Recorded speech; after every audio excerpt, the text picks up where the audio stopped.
Next question करते हैं। इसमें आपको 4 सिचुएशन दी हैं अलग अलग, ठीक। बेसिकली ये 4 क्वेश्चन कह सकते हो आपको इसको, ठीक है। और हर सिचुएशन में आपसे क्या पूछा गया, in which of the following cases is the contact force between A and B. आपको ए एंड बी के बीच में जो कॉन्टैक्ट फोर्स होगा वो निकालना है और फाइंड करना है कि किस केस में वो कॉन्टैक्ट फोर्स जो है वो मैक्सिमम होगा, ठीक। मास दिया है, ए ब्लॉक का मास और बी ब्लॉक का मास, दोनों का मास कितना है 1 kg। क्लियर। तो हम एक एक करके देखेंगे, चारों केसेस सॉल्व करेंगे एक एक करके। और चारों केसेस में ए और बी के बीच में जो नॉर्मल रिएक्शन लग रहा होगा, फ्रिक्शन तो नहीं है, म्यू सब जगह 0 दिया है, इसमें म्यू 0 दिया है, इसमें तो रिलेटिव मोशन होगा ही नहीं तो कोई फर्क नहीं है, इसमें भी रिलेटिव मोशन नहीं होगा तो अभी कोई भी फर्क नहीं है, और इसमें भी रिलेटिव मोशन नहीं होगा तो कोई फर्क नहीं है, ठीक है। इसलिए यहाँ इन 3 केसेस में म्यू की ज़रूरत नहीं है। इस केस में मूवमेंट होगा, ये सरफेस पे ये स्लाइड करते हुए सिस्टम आगे की तरफ जाएगा तो यहाँ पे म्यू की ज़रूरत है, और म्यू उन्होंने क्या दिया है 0, स्मूथ सरफेस है, ठीक। तो एक एक करके सॉल्व करेंगे और नॉर्मल रिएक्शन फाइंड करेंगे ए और बी के बीच में क्या नॉर्मल रिएक्शन लग रहा होगा, और जिस केस में मैक्सिमम होगा वही अपना आंसर होगा, ठीक।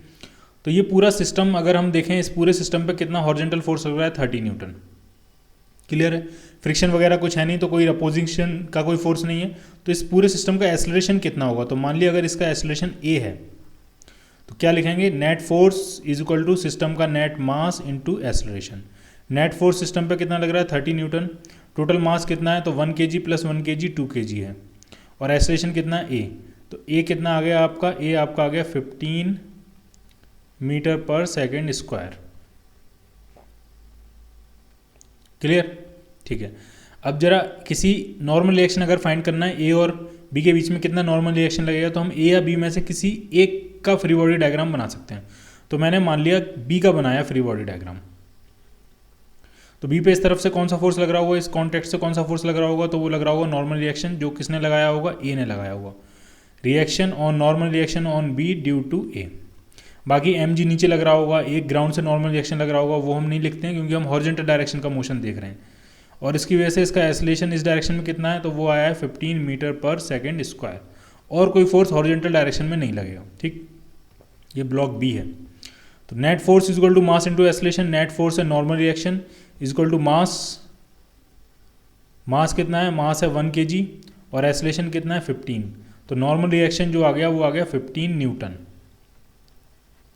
एन और एन में कंफ्यूज नहीं हो जाना, ये एन नॉर्मल रिएक्शन का है और ये एन न्यूटन का है, एन से एन कैंसिल नहीं कर देना, ठीक है। तो कितना न्यूटन फोर्स आया, कितने न्यूटन नॉर्मल रिएक्शन आया, कितना न्यूटन कॉन्टैक्ट फोर्स आया, तो पहले केस में जो कॉन्टैक्ट फोर्स आया वो आया 15 न्यूटन, 15 न्यूटन कॉन्टैक्ट फोर्स आया। अब जरा दूसरा केस सॉल्व करते हैं। दूसरा केस बहुत ही सिंपल है, ठीक है। इसमें सब कुछ रेस्ट में, कहीं कोई मूवमेंट नहीं है, तो आप किसी का भी फ्री बॉडी डायग्राम बना सकते हो। अगर मान लिया इसमें हमने ए का फ्री बॉडी डायग्राम बनाया, ठीक है, तो ए पे कौन कौन से फोर्स लग रहे हैं, ऊपर से लग रहा है 2 न्यूटन, ऊपर से लग रहा है 2 न्यूटन, नीचे से क्या लगेगा, नीचे से लगेगा बी से लगने वाला कॉन्टैक्ट फोर्स यानी normal reaction, normal reaction on A due to B.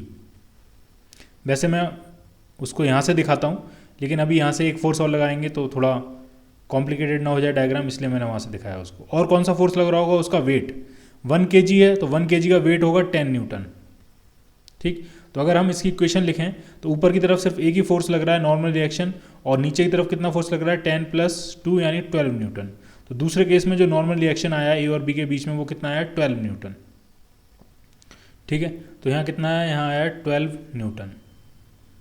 आपको मैक्सिमम पूछा है तो अभी तक तो ए मैक्सिमम चल रहा है, ये 12 आया है, ठीक है। अब जरा सी पे पहुँचते हैं। ये पूरी जो लिफ्ट है, जिस बॉक्स के अंदर ये ए और बी ब्लॉक रखे हैं, ये पूरा सिस्टम 2 मीटर पर सेकेंड स्क्वायर से ऊपर की तरफ एक्सेलरेट कर रहा है, ठीक है। ऊपर की तरफ एक्सेलरेट कर रहा है, इसका मतलब अगर आपका ऑब्जर्वर इसी बॉक्स के अंदर है तो उस ऑब्जर्वर के रिस्पेक्ट में जो इफेक्टिव ग्रेविटी होगी, जी इफेक्टिव जिसको हम कहते हैं, वो क्या हो जाएगी G + A, ठीक। तो अगर हम इक्वेशंस बनाएं, आप ग्राउंड के रिस्पेक्ट में भी फाइंड कर सकते हो, जरूरी नहीं आप इफेक्टिव ग्रेविटी यूज़ करो, आप ग्राउंड के रिस्पेक्ट में भी यूज़ कर सकते हो। तो अगर हम ए का एफवीडी फ्री बॉडी डायग्राम बनाएं तो कौन कौन से फोर्स लग रहे होंगे, mg लग रहा होगा नीचे की तरफ, वेट यानी 10 न्यूटन, और क्या लग रहा होगा, यहाँ सरफेस से लग रहा होगा नॉर्मल रिएक्शन, ये नॉर्मल रिएक्शन ही आपको फाइंड करना है। और ए का एक्सेलरेशन ऊपर की तरफ कितना है, तो वो दिया 2 मीटर पर सेकेंड स्क्वायर। तो इक्वेशन क्या बन जाएगी एक ए ब्लॉक की, तो net force is equal to mass into acceleration. Net force ऊपर की तरफ होगा क्योंकि ये ऊपर की तरफ एसलेट कर रहा है, इसका मतलब n माइनस 10 ये हो गया net force is equal to mass कितना है 1 kg और एसलेशन कितना है 2। तो यहाँ से भी नॉर्मल रिएक्शन जो आ रहा है वो 12 न्यूटन आ रहा है, यानी थर्ड केस में भी ए और बी के बीच में जो नॉर्मल रिएक्शन आ रहा है वो कितना आ रहा है 12 न्यूटन। अब जरा देखते हैं डी पार्ट। तो डी पार्ट में अगर आप देखोगे तो ये एक बॉक्स के अंदर है और ये बॉक्स कितने एसलेशन से आगे की तरफ एसलेट कर रहा है 10 मीटर पर सेकेंड स्क्वायर। ठीक, ये है ब्लॉक बी, ये है ब्लॉक ए का फ्री बॉडी डायग्राम बनाते हैं। तो ए का वेट नीचे लग रहा होगा mg, ये वेट उस ग्राउंड वाली जो सरफेस है या बॉटम वाली सरफेस से लगने वाले नॉर्मल रिएक्शन आर से बैलेंस हो जाएगा, और इधर जो नॉर्मल रिएक्शन लगा होगा वो बी ने लगाया होगा ए पे, normal reaction on A due to B.